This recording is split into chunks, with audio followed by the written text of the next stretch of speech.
Well, we actually found something to talk about on the day that T.O. came to camp. That's not about T.O.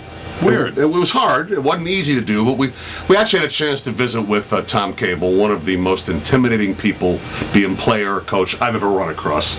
He's scary, Bob. He's scary. He's got a presence. He does, and it impacts this football team. And you know, this I think is a perfect topic to talk about, because we've conceded that with the quarterback thing being what it is, it seems unlikely that the Seahawks passing offense, bringing in a guy like T.O. right now, maybe changing your whole rhythm at wide receiver, that it's going to take a little bit of time for them to catch up. And it makes you think of last year when that was really the situation the offensive line was in. It had been completely redone.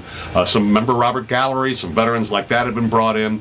It took half the year to get anything going there. And I think this year, you know, they may need that offensive line to step up. And the sense we got from Tom Cable is they're ready to step up right from the beginning. Yeah, I asked him when he thought they might find their rhythm, you know, with a new quarterback and everything you just talked about.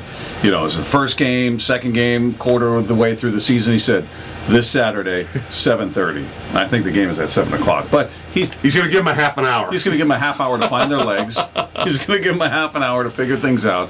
And part of that came from asking him about, well, this year you had OTAs and minicamp. You didn't have that last year. It was very condensed. You threw in a couple of rookies last year, in Moffitt and Carpenter. You're trying to get them adjusted. You brought up Gallery being part of it. So there was a lot of newness to it, coupled with the whole condensed nature of the camp. And he talked about it being night and day now, that they were thrown into the fire and really started to find their form in the second half of the season.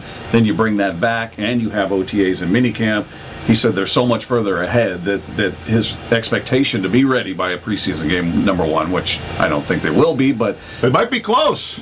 Could be close. I don't know how realistic that is. He would know better than I would, and I'm not going to argue with the man. No. But you could tell he felt so much better about where they are now versus where they were last year, without question. I mean, the sense that we got from, at least I got from him today, was that J.R. Sweezy, the defensive lineman from Florida, they're switching to offensive line, that was one of his focal points for this game. You know, right. That they're moving him, and they like what they've seen from him on the offensive line, but he's going to be a guy who plays a lot. I asked, since we're going to hear Matt Flynn, we've heard Matt Flynn is going to play the entire first half, if he was going to play his starters, and he says, no, you know, we got a few things we got to work on, and a few guys we want to work with, and you're talking about backups in this case. So I think he feels great about his depth, and just like you talked about, it's the depth from last year. I mean, these guys, Breno Giacomini and Paul McQuiston, who kind of emerged on the scene the second half of the year, being with the program, experienced. Max Unger getting the contract extension, being experienced. I don't think there's any reason why that offensive line can't be what leads this team offensively at the very beginning. And if that's the case, maybe they don't get off to a slow start on offense. At least the running game, anyway. You figure that's going to be the go-to move anyway, regardless of where Matt Flynn or whoever your starter is.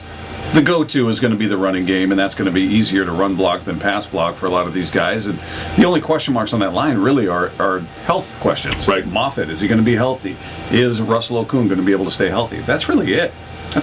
So they're in a great position. So 7:30 on Saturday, they'll be ready.